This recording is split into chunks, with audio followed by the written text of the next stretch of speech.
진짜 힘드네요. 그냥 좀 빨리 넘어가 버리고 그냥 축구 자체나 그냥 스포츠 자체에 집중하고 싶은데 계속 일이 터지니까 정말 힘듭니다. 돌아보면 제가 과거에 축구에 관심을 끌었던 이유가 있었습니다. 네. 부끄러운 일들이 많았기 때문입니다. 전 세계를 놀라게 한 손흥민이 프리미어리그에서 두 자릿수 득점, 뭐 시즌 20골을 넣는 활약을 보면서 그냥 손흥민이 좋아서 이렇게 유튜브를 하고 있는 건데, 아시안컵 우승도 놓치고 올림픽 메달도 안 되고 러시아 월드컵부터 세 번 나가는 동안 원정 16강 진출은 딱 한 번뿐이었습니다.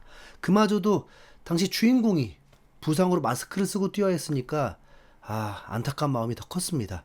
손흥민이 전무후무한 그 아시아 출신 프리미어리그 득점왕에 오르던 그때 21-22 시즌이 딱 정점이었던 것 같습니다.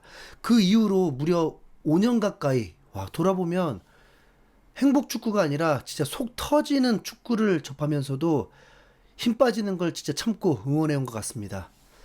한국 축구는 FIFA 랭킹도 꾸준히 올랐지만 몇 년 전 팬들이 납득할 수 없는 감독 선임 이후로 상황이 최악으로 치달았습니다.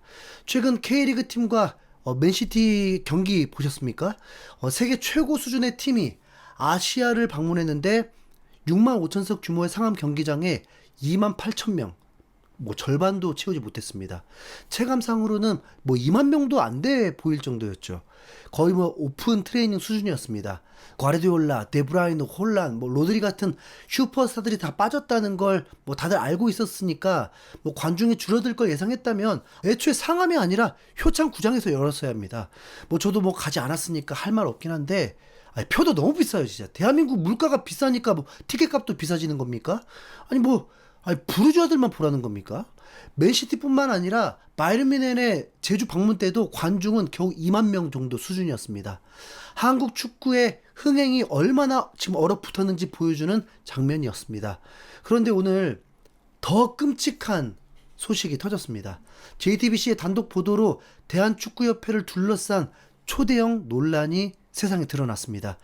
2016년 문화체육관광부 감사 보고서 내용이 뒤늦게 공개되면서 대한축구협회가 2011년부터 2012년까지 국가대표 경기에 투입된 외국인 심판과 경기 감독관들에게 여러 차례 민망한 접대를 제공했다는 의혹이 제기된 겁니다.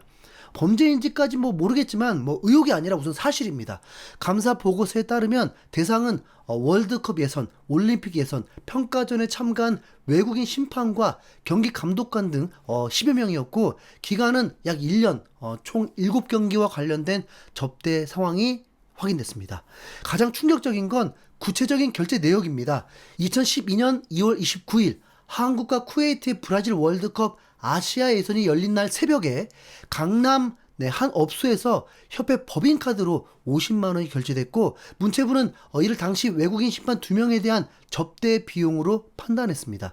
같은 해 9월에 한국과 오만의 런던 올림픽 최종 예선 직후에는 경남 창원의 한 업소에서 76만 원이 법인카드로 결제됐는데, 이 역시 경기를 맡은 외국인 심판 4명을 위한 접대로 판단됐습니다. 여기에 더해서 2012년 3월에는 서울 강남의 한 마사지 업소에서 19만 8천 원이 결제됐고, 문체부는 이를 경기 감독관 접대와 관련된 것으로 지적했습니다. 감사 과정에서 당시 심판국 직원은 안마 비용에 바로 그 비용이 포함되어 있었고, 외국인 심판들의 요구에 따라서 접대가 이루어졌다는 취지로 진술한 것으로 알려졌습니다. 다만 이 진술은 감사 보고서에 담긴 내용일 뿐 아직 법원의 확정 판결이 나온 사안은 아니라는 점은 분명히 짚고 넘어가야 합니다. 여기서 더 황당한 건 이 내용이 2016년 문체부 감사에서 이미 확인됐던 사안인데 무려 10년 가까이 묻혀있다가 지금에서야 세상에 알려졌다는 겁니다. 그리고 이게 드러난 계기 자체가 아이러니합니다. 홍명보 감독의 법인카드 사용 내역을 조사하는 과정에서 우연히 함께 터져 나온 거니까요. 더 화가 나는 건 협회 관계자의 해명입니다. 당시에 관행처럼 이루어지던 일이라고 했다는데, 이런 나쁘끄러운 접대가 어떻게 관행이란 단어로 포장될 수 있는지 상식적으로 이해가 되지 않습니다. 80년대, 90년대면 이해가 가죠.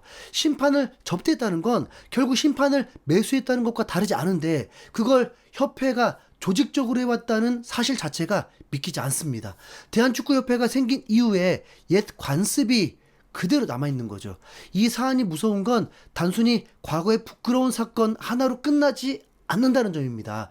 2011년 K리그 승부 조작 사건 때 많은 팬들이 축구를 등졌던 그 기억이 아직 남아있는데, 이번엔 그보다 더 위쪽 협회 차원에서 심판을 접대했다는 의혹이니까요. 국제 무대에서 한국 축구를 바라보는 시선 자체가 흔들릴 수 있는 사안입니다. 현재 우리 선수들과 감독들에게도 피해가 갈 수 있을 것 같습니다. 현재까지 공개된 내용은 감사 보고서를 바탕한 것이고, 심판 접대가 실제 경기 판정에 직접 영향을 미쳤는지는 공식적으로 확인되지 않았습니다. 그래도 국제축구에서 심판에게 향응이나 접대를 제공하는 행위 자체가 심각한 윤리 위반으로 받아들여지는 만큼 파장은 쉽게 가라앉지 않을 것 같습니다. 경찰도 이미 관련 조사에 들어가서 압수수색을 진행했다고 하니까 앞으로 어떤 내용이 더 나올지 지켜봐야 합니다. 공교롭게도 2007년 아시안컵 당시 선수단의 그 유흥업소 방문 논란까지 다시 회자되고 있습니다. 이번 일 하나로 끝나는 게 아니라 홍명보 감독 선임 논란, 청문회 이후에 입장 번복까지 최근 협회를 둘러싼 잡음들이 결코 별개가 아니었다는 생각이 듭니다. 솔직히 말씀드리면 손흥민을 보유했다, 이강인과 김민재를 보유했다는 사실이 지금은 하나도 지금 자랑스럽지가 않습니다. 진짜 힘이 빠집니다. 하지만 그래도 저는 이럴 때일수록 화만 내고 끝낼 게 아니라 정확히 무엇이 사실이고 무엇이 아직 확인되지 않은 의혹인지 구분해서 지켜봐야 한다고 생각합니다. 관행이라는 이름 뒤에 숨어있던 그 잘못된 문화가 있었다면 이번 기회에 제대로 도려내야 하고, 대한축구협회뿐만 아니라 각 지역 협회, 그 아래 기관들까지 축구 발전을 가로막아온 그 오래된 관행들이 있다면 이번에야말로 진짜 철저히 정리됐으면 합니다. 이건 그냥 뭐 추측이지만 심판들에게 접대로 뭐 그렇게 썼다면 관계자들은 더 황당하게 국민 세금을 썼을 것입니다. 네. 대한민국이 뭐 경제 대국이고 군사력도 강한 나라라는 게 무슨 의미가 있겠습니까? 나한테 와닿지가 않아요. 네. 그런데 축구마저도 이렇게 창피하게 만들면 대한민국 국민이라는 게 진짜 싫어지잖아요. 네. 그런데 이 와중에 제일 마음에 걸리는 건 따로 있습니다. 우리 선수들. 얼마나 힘이 빠질까요? 뭐 저는 애초에 협회 때문에 축구를 보고 응원해온 게 아닙니다. 네, 한국을 대표하는 우리 선수들이 활약하는 걸 응원하고 있는 거죠. 이번 사안은 10년도 전에 선수들이 아직 태극마크도 달기 전이나 뭐 전혀 관여할 수 없었던 행정 라인에서 벌어진 일입니다. 지금 뛰고 있는 선수들에게는 아무 잘못이 없습니다. 그런데도 이런 뉴스가 터지고 나면 정작 힘 빠지는 건 매번 그라운드 위에 선수들 몫이 되는 것 같아서 마음이 무겁습니다. 손흥민, 이강인, 김민재를 비롯해서 지금 이 순간에도 각자 자리에서 최선을 다하고 있는 우리 선수들, 부디 힘내십시오. 여러분 잘못이 아닙니다.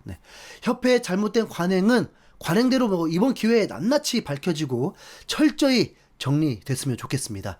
다만 그 불똥이 죄 없는 선수들에게까지 튀지는 않았으면 좋겠습니다. 선수들이 보이콧하지 않는다면 그래도 우리 선수들을 응원해 줍시다. 이상 흰수염고래였습니다.